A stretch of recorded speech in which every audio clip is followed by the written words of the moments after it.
Meski tarif BBM naik sejak Sabtu kemarin, awak bot yang melayani rute Banda Aceh menuju Pulau Aceh belum memberlakukan tarif baru. Namun tarif baru menuju pulau terluar di Kabupaten Aceh Besar ini diperkirakan akan menjadi Rp30.000 per penumpang. Hingga Selasa atau 3 hari pasca kenaikan bahan bakar minyak, tarif menuju Pulau Aceh masih menggunakan tarif lama atau Rp25.000 per orangnya.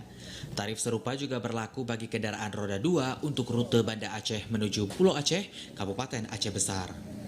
Kondisi ini menyusul belum adanya kesepakatan antar awak bot terkait kapan menaikkan tarif untuk menuju pulau terluar di Aceh Besar tersebut. Nasir, salah seorang pawang bot mengatakan, meski belum memastikan besaran kenaikan, namun tarif ideal untuk kedua rute ini sebesar Rp30.000 per orangnya, maupun untuk kendaraan roda 2. Meski kenaikan BBM tak terlalu besar, namun besaran tersebut dinilai wajar mengingat sulitnya mendapatkan BBM yang dirasakan awak bot. Kapan untuk menentukan kenaikan harga? Sampai saat ini belum. Nominalnya, perkiraannya berapa kira-kira? Perkiraannya kira-kira 30.